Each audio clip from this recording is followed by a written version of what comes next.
There is a secret buried beneath the thick dust of time, and I was shown this secret in a moment when light pierced the darkness like a burning arrow. From the silent realm where the soul separates from the body, yet still hears the whisper of the one who created all things, I was shown an astonishing truth.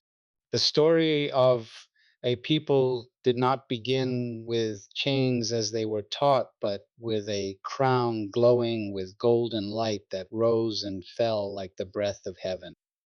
I stood within that space, a space belonging neither to day nor night, and I saw a group of people walking through a field of shadow. Above their heads, the crown that once blazed with radiance was now dimmed beneath the dust of centuries, twisted by human hand. A low and deep voice without tone, yet full of authority, rose within the stillness surrounding me. It was not a voice that traveled through the ear. It was a voice that traveled through the soul. That voice said that these people were not born into submission. They were formed in glory. They were covered by the covenant of the one enthroned above before human ambition bent their history for the sake of earthly empires. The voice continued saying that if these people were ever to see their true light again, not through the lens of rewritten history, not through the echo of their pain, but through eyes washed clean by truth, then the foundations of the present empire would tremble. Not because of rebellion, not because of sword or spear, but because of the awakening of a people carrying the memory of a covenant older than every border on earth. When those words were spoken, I perceived a movement within the unseen realm, like waves spreading through the air. Every forgotten soul appeared like a spark trying to pierce the heavy blanket of night. They did not remember who they once were, yet their light had never died. It had only been buried under the ashes of stories repeated to them since birth. I was shown their first image, their true beginning, before their hands were chained by distorted history. In the vision, their first steps did not arise from darkness, but from light. They were not a people taken from the lowest place. They were people stepping out from the halls of a kingdom.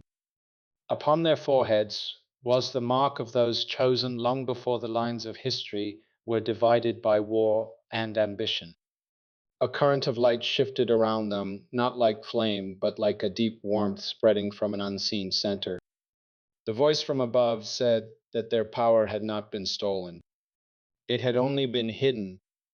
It had been locked behind the veil of forgetfulness. And the task of this age was to tear that veil down. When the sacred sound faded, another scene unfolded. A large table of stone stood before me, ancient but unbroken. On it lay a scroll of covenant, unrolled but not yet fully opened. Upon the scroll were carved ancient lines whose light rose and fell with the rhythm of the universe itself. Those lines spoke of a promise that people would be the head and not the tail. They would be the givers and not the beggars. They would be the builders and not the built upon. They would have their own land, their own home, their own word, their own voice, and their own future. The voice said that this promise had never been erased. It had only been hidden beneath the dust of centuries. And as the voice moved through the unseen world, I saw fragments of old crowns falling from the heads heavy with distorted memory. The fragments fell not because the crown had been taken, but because the crown desired to restore itself. Small sparks flew from those fragments like reminders scattered in the dark. I was told that the day these people remember their Crown America will change, not collapse, not fall apart, but change. For every system built on forgetfulness trembles when remembrance begins. I recount this not as a sermon. I simply describe what the eyes of my soul were shown, what the ears of my spirit were allowed to hear and what was placed into the center of my heart. In that vision, one final truth sounded. When a people remember who they are, the world around them cannot remain the same. Whoever hears this, prepare yourself, for the light is returning. The truth emerged like a silent command, clear and undeniable, that the first prison built for a people is not made of iron, but of images. In the quiet realm where the mind separates from the body and awareness sharpens like a blade, a structure was revealed not made of stone or brick, but of shimmering surfaces crafted to distort every form of perception. It was a house of mirrors stretching into infinity, where each mirror did not reflect truth, but reflected what the rulers wanted them to believe about themselves. There was no crack, no gap for the original light to enter. Every surface was a spell woven through images. One mirror pulled their reflection into the shape of a threat, enlarging the features that the world feared, as if their very existence was a blaring alarm. Another mirror shrank their souls into the form of the pitiable, training them to wait for someone else to save them instead of rising by the covenant placed upon them from the beginning. Another mirror turned them into entertainment, carved imitation shaped for the amusement of others. Yet another framed them as numbers, reports, and statistics repeated until they forgot they once carried royal lineage. The system that built this house of mirrors did not use crude violence. It used distraction, screens, news, music, pre scripted sermons, educational programs crafted by those who never intended for them to remember where they came from. These things ran day and night as if the entire world were conspiring to keep them from a single moment of stillness, the moment in which they might ask the question that makes rulers tremble. Who am I really? That question is a spear striking the heart of every oppressive system, for such systems survive only when the people do not know themselves in the true light of the one who created them. In that realm, I heard a decree sharp as a sword. Attention is the strongest current of energy a human being possesses, and whatever controls a person's attention controls their life. No iron chain is needed, no prison walls are needed. A repeated stream of images is enough, and the soul will forget itself. In that vision, I saw forgetfulness operate like a ritual. Each time their eyes were pulled toward the distorted mirrors, a piece of sacred memory fell like dust. Each time they repeated the language of others, the definitions of others, the roles created by others, they signed another part of the invisible contract that kept them in a lower place. And distraction itself was the first wall of the system, not because it was strong, but because it left them no moment to turn inward where the true covenant lay asleep. The voice said that when human attention is locked onto a distorted self, the power of the soul will flow into that false shape, feeding it, strengthening it, enlarging it until it becomes a version of truth, replacing the real truth. The greatest battle is not fought in the streets. It happens in this place where attention is held hostage. As I continued listening, another movement began.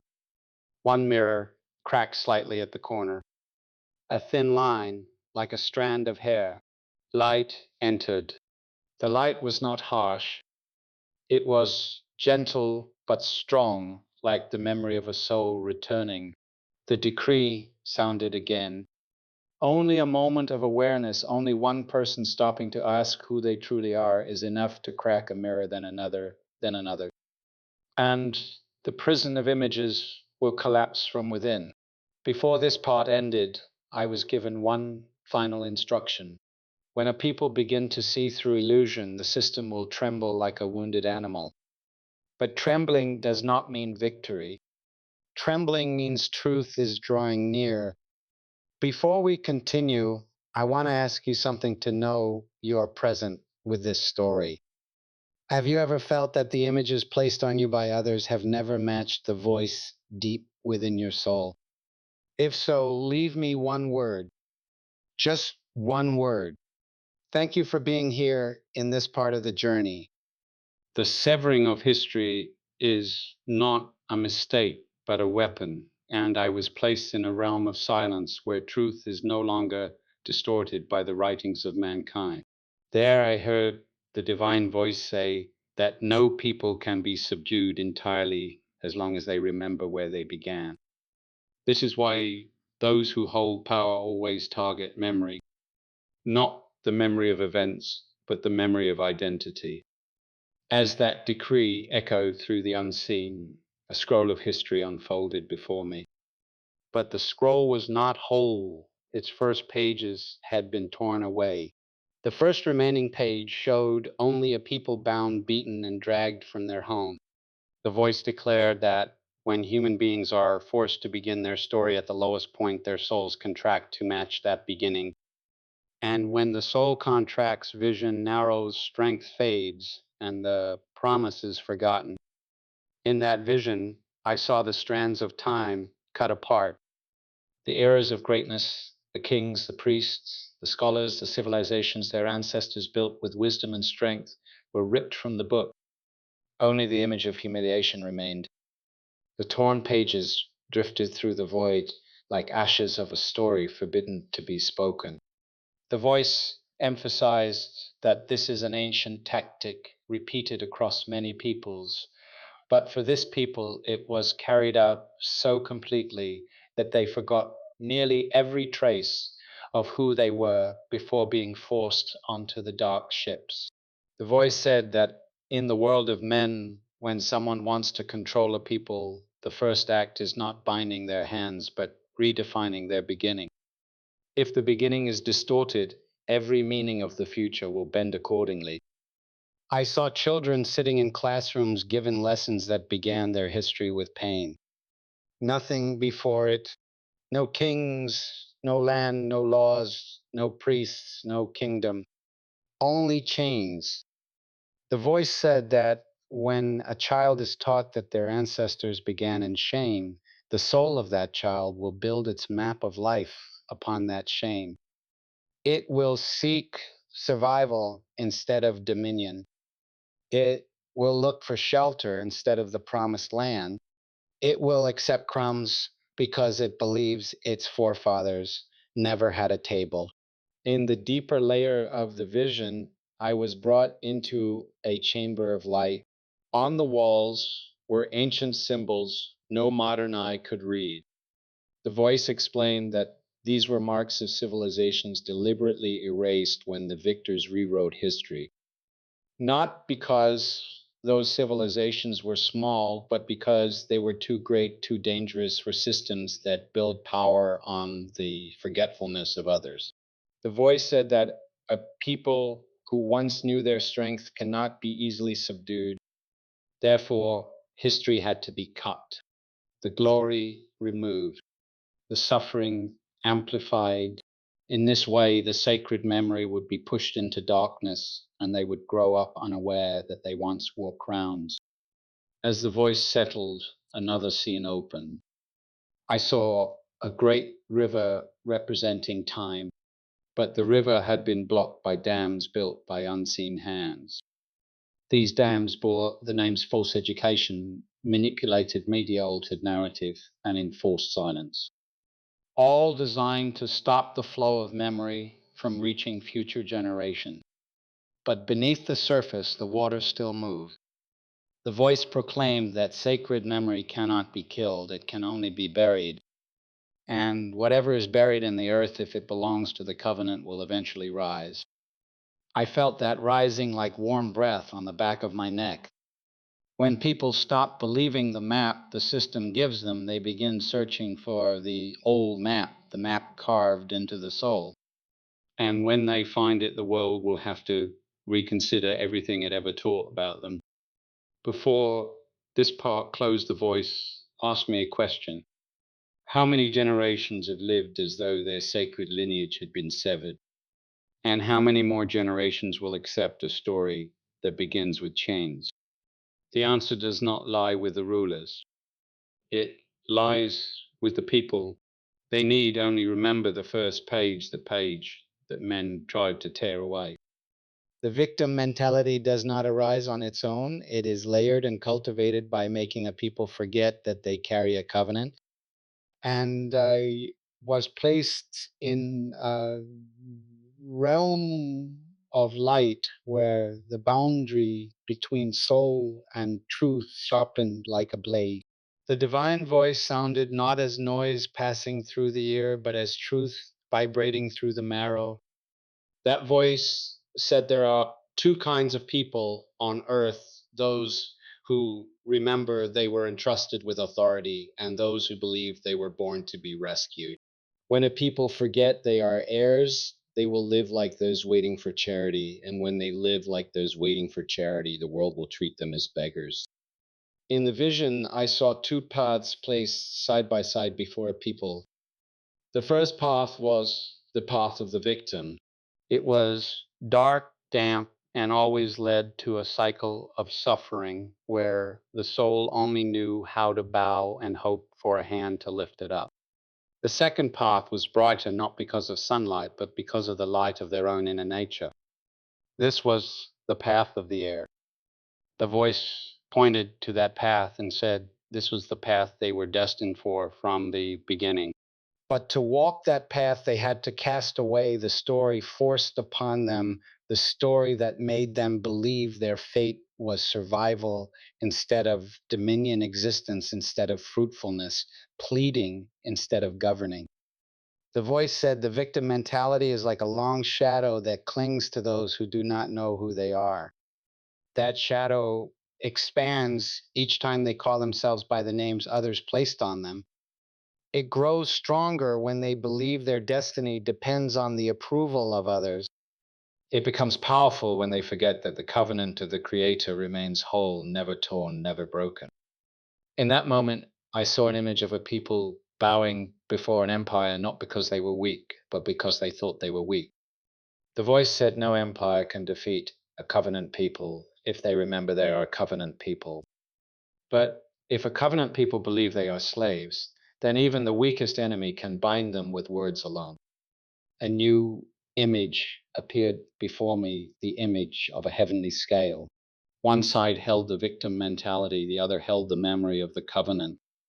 At first, the scale tilted heavily toward the victim side, but just one spark of remembrance, just one awakened soul, and the balance began to tremble. The voice said, this is why the system works tirelessly to keep them in a state of reaction, so they never have enough silence to remember. Sacred memory does not need noise, it needs a moment of stillness. And when that moment comes, the fear planted by the system will begin to crack. In that vision, I was brought into a vast space like the first chamber of creation. At the center were covenant words written in light. You shall be the head and not the tail. The voice spoke that line as a reminder poured into the soul. You shall lend and not borrow. You shall rise, and the nations will see my glory in you. These lines appeared not as letters, but as streams of living water. Each line flowed like a river through the heart of a people the world assumed had been broken. The voice said, this is their true nature, but because they were called weak for too long, they began to act weak. Because they were treated as those on the margins, they began to stand at the margins. Because they were told they came from the bottom, they stopped climbing. But the one who spoke declared that the victim mentality is not their nature. It is only a mist covering their nature. And mist always dissolves when sunlight touches it. That sunlight is the memory of the covenant. As I received that decree, another scene unfolded. I saw a group of people chasing the approval of others. They fell into the trap of trying to prove they were worthy, trying to mold themselves according to the standards of those who designed the system. The voice said, every such attempt only pulls them away from their true essence, making them hunger for acceptance from those who never intended to see them rise. And when a soul seeks approval from a place where no life exists, the soul shrivels like a plant deprived of water. Then I saw the opposite image. Another group stood upright, not arrogant, not defiant, simply upright. The voice said, "These are the ones who remember. They do not need others to affirm their worth. They act from the position of heirs, not from the position of the wounded. They do not ask for a place. They build a place. They do not ask to be seen. They create light so they and those after them can see." And the voice emphasized that only when this people abandons the victim mentality can they enter the promise. No one can walk in the covenant while carrying the spirit of the oppressed. The two paths never meet. Before this part ended, I heard the voice ask a question like a blade cutting directly into thought. Will you live as one waiting for pity, or will you live as one who guards the covenant? For the covenant has never changed, only the way people see themselves has changed. And the day they see their true nature again, the earth will change with them. Language is the most intricate chain of every empire, and I heard this truth resound in a realm of silence where truth needs no explanation. Every decree emphasized that anyone who seeks to bind the soul of a people does not need violence, only a name, because a name is an invisible contract between the one who assigns it and the one who accepts it. When people are repeatedly called a minority, their minds shrink to the size of that word. When they're called underprivileged, their souls forget they were once placed into a covenant of privilege from heaven. When they are called disenfranchised, they stop seeing the inherent power within themselves.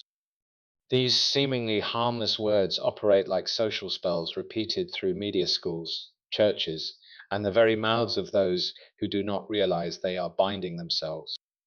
In the vision, I saw these words floating through the air like dark ribbons wrapping around wrists and ankles, tightening little by little. What astonished me was that these chains were not made of matter, but of unconscious agreement.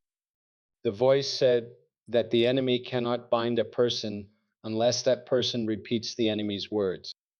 Every time someone calls themselves lesser, a part of their soul signs a piece of the invisible contract that keeps them in a lesser position. And the system knows this. That is why it creates a vocabulary and forces an entire people to speak from that vocabulary, like forcing an eagle to speak the language of birds trapped in a cage. The voice said that words have the power to give life and take life, to build and to destroy. And when people use words to describe themselves, they are redrawing the shape of their soul. If they call themselves small, they will live small. If they call themselves stripped of power, they will act as those stripped of power. But if they call themselves by their true name, the name written in covenant, they will begin standing in the position heaven intended. In the deeper realm of the vision, I was shown a large table with two scrolls placed upon it. One scroll contained the names given by man, filled with words that distorted essence, each word carrying a weight that bowed the shoulders. The other scroll held the names given by heaven, bright like fire and light as breath. On it were written words like holy people, chosen people, covenant people. The voice said, two vocabularies are open before a nation, and they must decide which one they will speak. Each choice is a prayer, and prayer writes destiny. As the voice faded, a strange image appeared. A man stood in a room covered with labels stuck across his body. Statistics, negative news, demeaning descriptions, old definitions imposed by others. He had stood there so long that he believed he was the labels. But then a small beam of light appeared, not large, but sharp enough to peel off one label from his shoulder. When the first label fell to the ground, the rest began to tremble. The voice said, "A people may live generations carrying hundreds of labels, but if they tear off just one, even just one, the entire structure begins to shake." That is what makes the system tremble, for the system is built upon the unconscious acceptance of those labels. In the deeper layer, I heard the voice explain that the enemy's vocabulary imposed on a people always revolves around three aims. First, to make them small. Second, to make them dependent on the salvation of others. Third, to make them believe their strength is dangerous instead of a blessing. This is the most sophisticated tactic because when a soul believes its own power is dangerous, it will restrain itself. But when a soul believes it is light, it will rise to shine. Another image appeared, a half burned dictionary, every page filled with words that reduce human worth. The voice said that dictionary did not burn by the fire of the world, but by the fire of truth. Sacred fire always consumes names that do not belong to the covenant. And if people desire freedom, they must dare to throw the old dictionary into the fire. Before this part concluded, the voice asked me a question. Will you call them by the names the world gave them, or by the names I gave them? For whichever name you use, that reality will be born. This question is not only for me, it is for them and for every generation after them. Familiarity with chains is always stronger than the promise of freedom to souls that have lived too long in darkness, and that truth resounded like thunder without sound shaking the deepest layer of awareness. The voice declared that no covenant people fall into slavery without first losing their sacred memory, and no enslaved people enter the promise while they still fear their own light. In the stillness of the soul, the story of Israel in the night of Egypt opened up not as ancient history, but as a mirror of the present, reflecting precisely the path a people are walking now.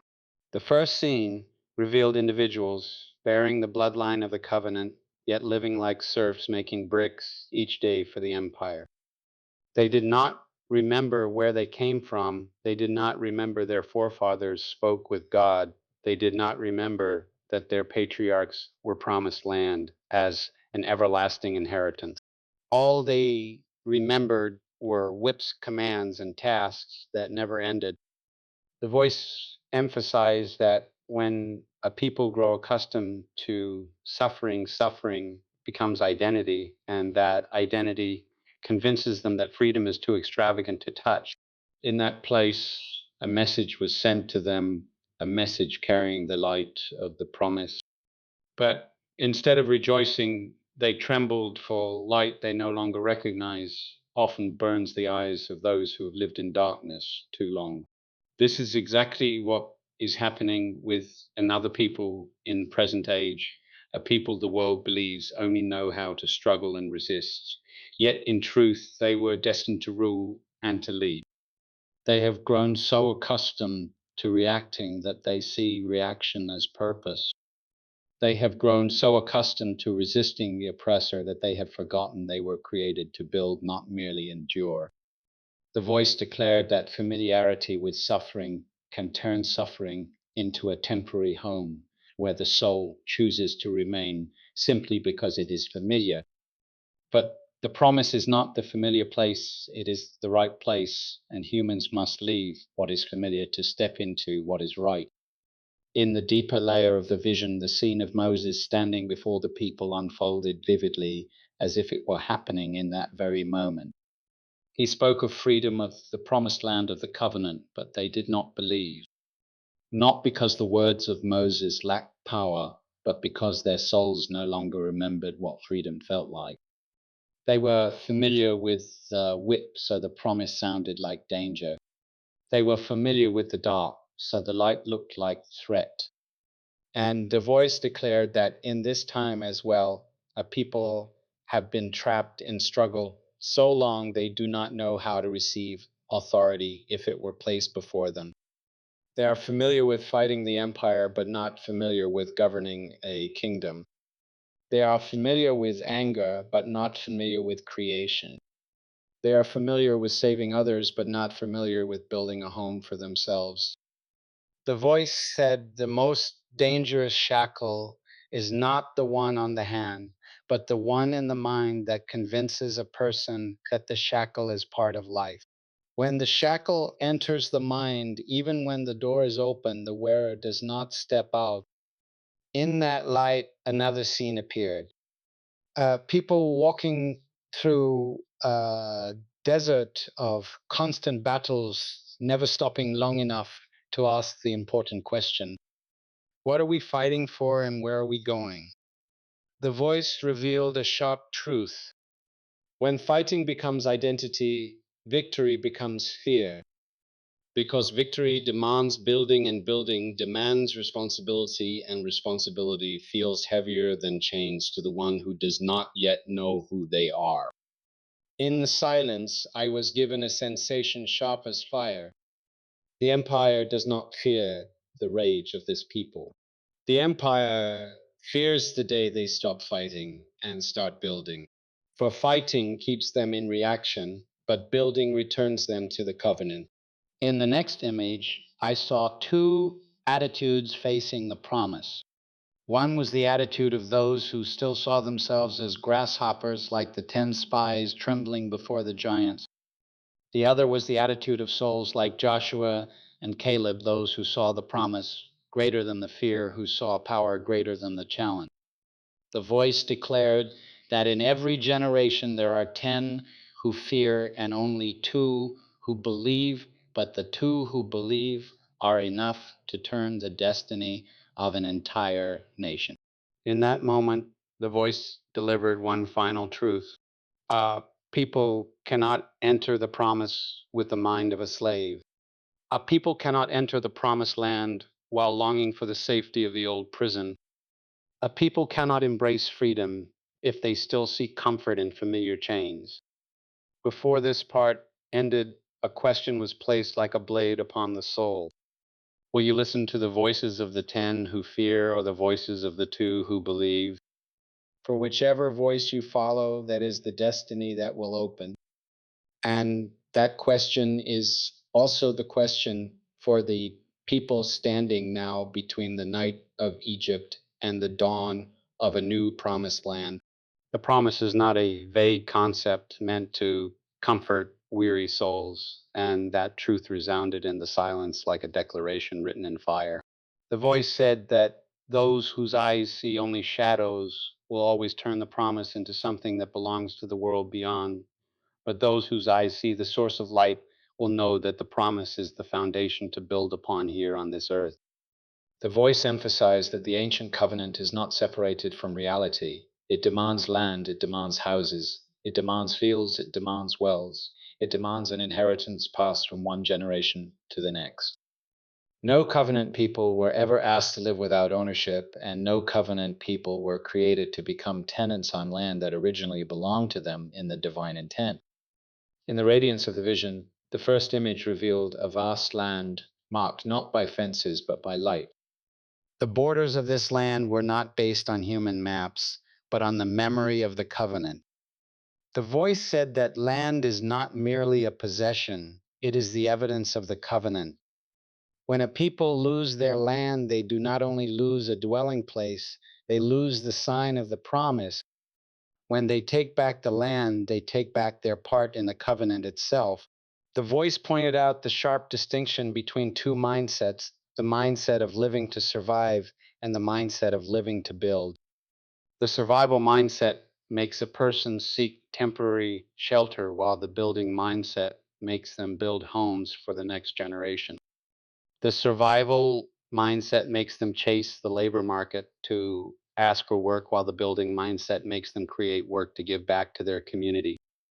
The survival mindset makes them laborers for the system, while the building mindset makes them founders of their own economic structure.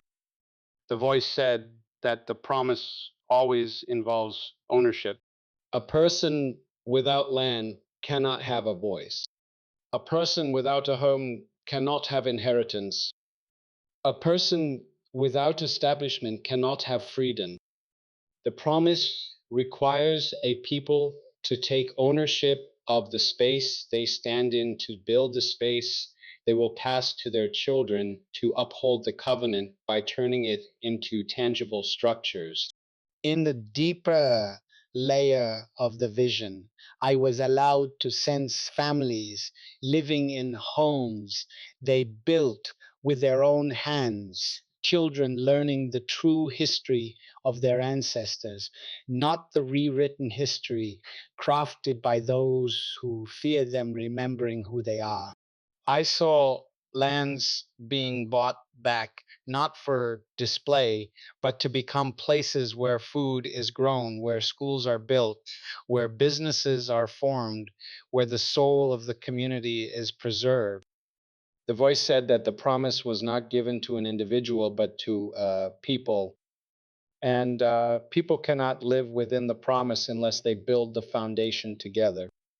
In another scene, I saw houses glowing with warm golden light pouring from the windows. Not the light of lamps, but the light of wholeness. In these homes, men were honored as keepers of the covenant, women cherished as the life force of the next generation, and children taught as the seedlings of a nation rising again from its roots. The voice said that where the family is broken, the promise is delayed. But where the family stands firm, the promise opens like a door. The voice struck the awareness with force by reminding that the world often pushes the promise into a vague spiritual realm to prevent this people from awakening. The world teaches them that heaven is far away, that reward comes after death, that justice is only in the unseen. But the covenant does not say this. The covenant says the vineyard is theirs, the house is theirs, the well is theirs, the land is theirs. The prosperity passed from generation to generation is theirs.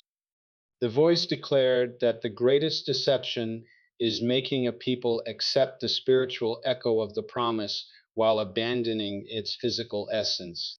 Uh, People stand truly within the promise only when they build what belongs to them upon the land appointed to them. Before this part ended, the voice sounded like a summons. Stop begging for the crumbs of the world.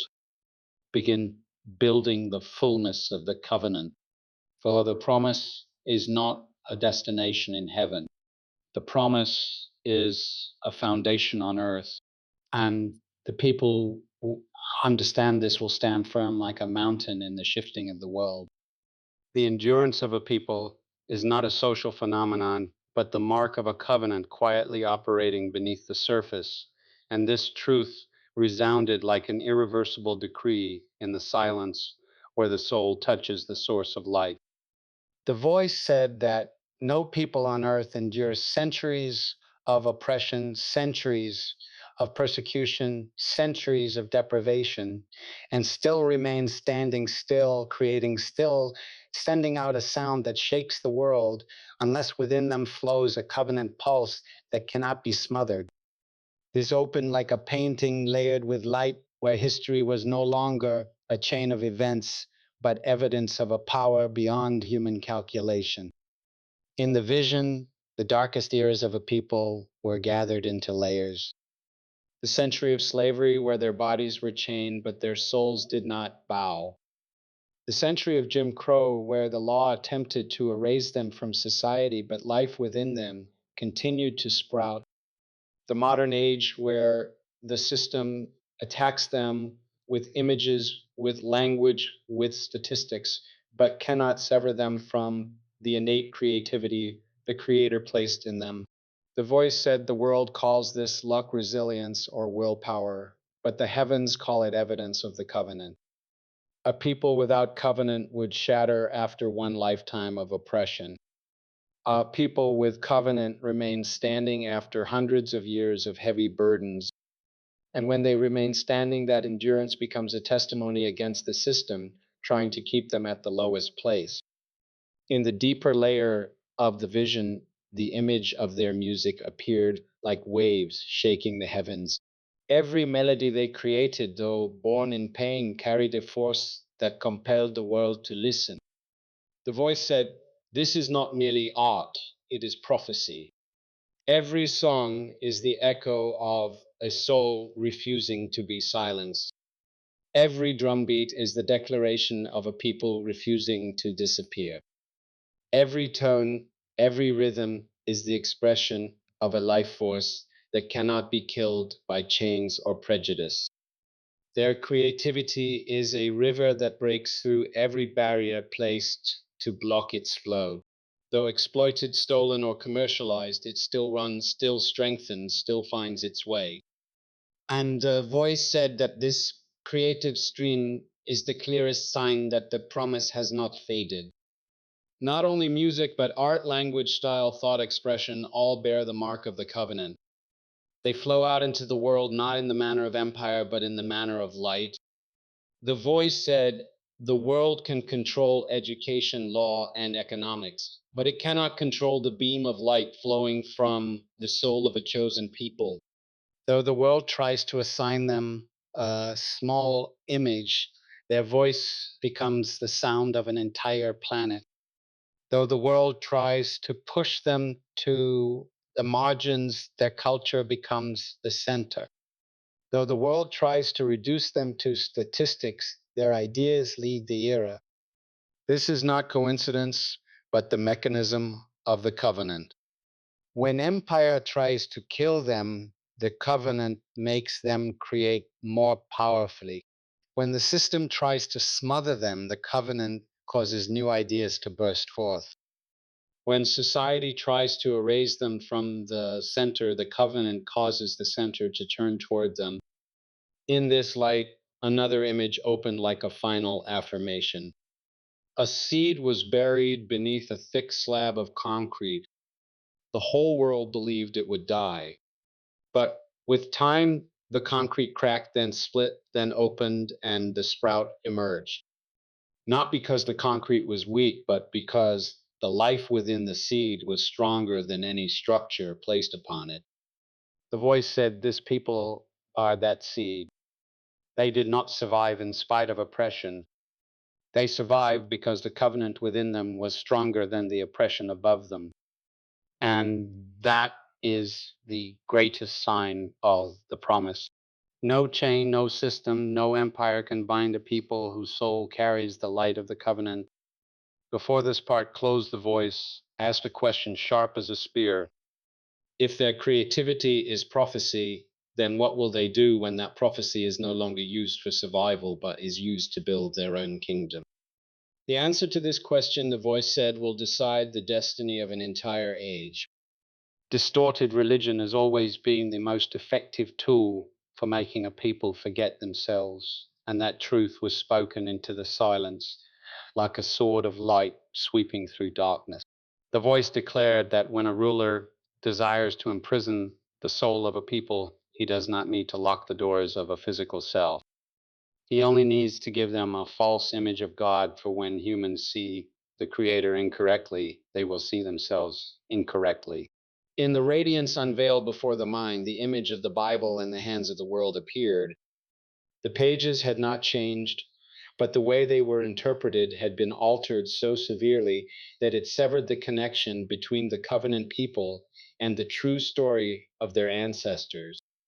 The voice said that when the Bible is painted with the faces of the empires that oppress them, these people will unknowingly worship the image of their oppressor, not realizing that they are honoring a distorted version of the true one.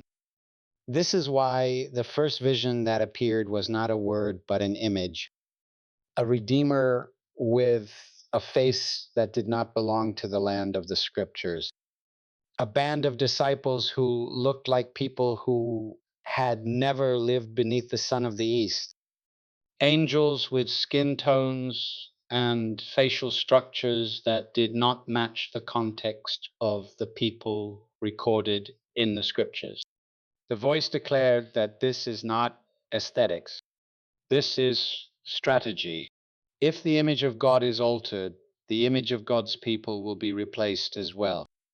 If God is drawn to look like the empire, then the empire becomes the standard of holiness, and the true people are pushed aside as foreigners in their own story.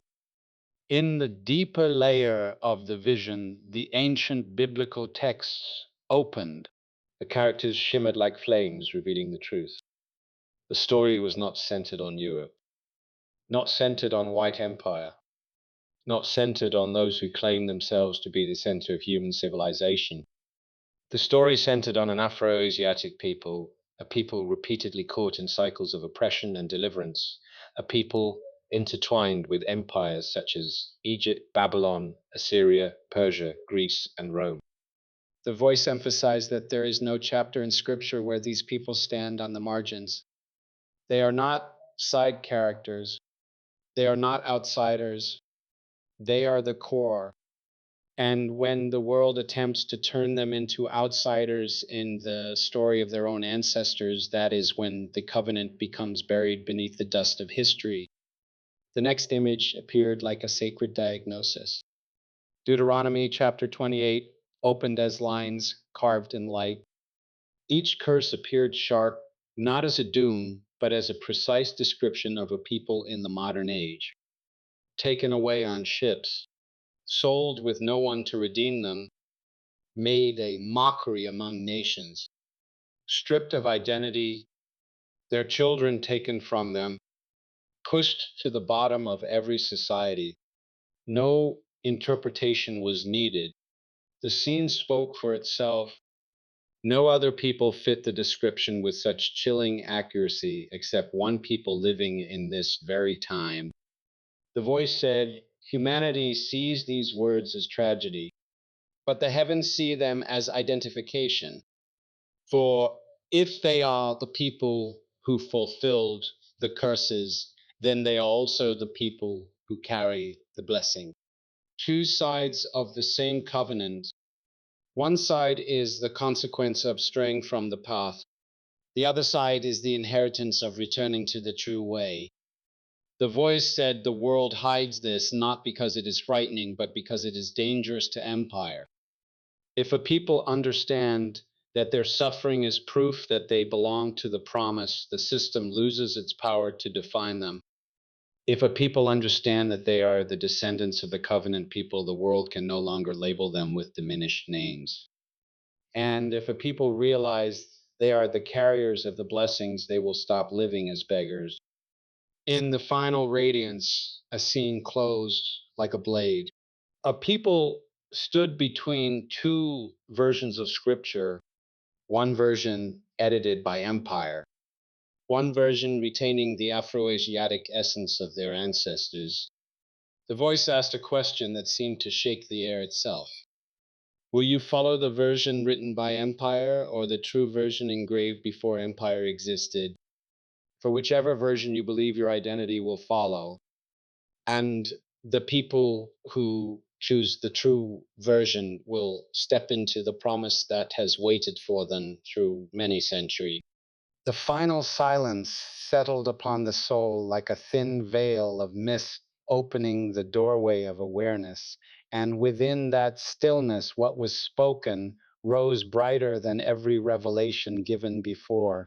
Every vision I recounted was never the story of a single people, but the story of a covenant of stolen memory and of the return of the primordial light. The voice declared that no power on earth is stronger than the power of a people who begin to remember who they are. When they recognize their true nature, empires will tremble, unjust structures will crack, and systems built upon their forgetfulness will shake at the root, not because of violence, but because of awakening. In the final radiance, the image of the promise unfolded no longer as symbols, but as a reality forming into shape. Our people stood upright, not bowing, not seeking approval, not waiting for someone to grant them value. They walked as keepers of the covenant, carrying the weight of past generations and the hope of the generations to come. The voice said that the moment a people shift from surviving to building, is the moment every old empire begins to decay, not because of the strength of the people, but because the light within them exposes the decay of systems built upon shadow. This truth was as clear as the sigh of the earth, the sigh of a land waiting for peoples to return to their rightful place, for even the earth remembers the covenant. In that light, I was led to a final scene where a people stood between two doors. The first led back to familiarity, to cycles of struggle, to voices that kept them chasing after pain instead of entering the promise. That doctor shone on the outside, but was hollow within, like the promises of the world, beautiful but without breath. The second door was not dazzling, but deep, weighty, and full of truth. It led to the path of builders, a path requiring them to leave behind the victim identity, leave behind the labels the world had placed upon them, leave behind the distorted stories that had surrounded them for centuries. The voice said that true light never forces anyone to walk through it, but stands there patient, waiting for the soul to become stronger than fear. In the deepest layer, the decree slowed and deepened like the wind blowing through the vineyards of the ancient world. It said that the future is not determined by fate, but by choice, and the only true choice is the choice between forgetting and remembering. If a people choose to forget, they will repeat the cycle of souls stolen from their own truth. But if they choose to remember through the soul, through breath, through action, then that remembrance will activate the currents that have awaited them since the beginning of the universe. They will enter the promise not as seekers, but as heirs. The voice added that when a people awaken, the earth shifts with them, for the earth was created to respond to the footsteps of covenant keepers. And when those footsteps touch the ground, everything long buried will begin to rise like a seed breaking through concrete. In that quiet radiance, the final thing given to my soul was not an image, but a question sharp as a blade, yet soft as the breath of the one who spoke it, asking whether you choose to repeat the story others have written for you or choose to write the story I have ordained for you.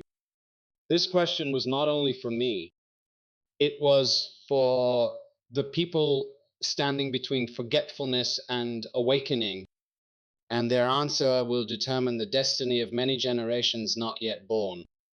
This part closes not with a decree, but with a silence filled with light, where the question continues to echo within the mind like an invitation to step into the covenant written before time began.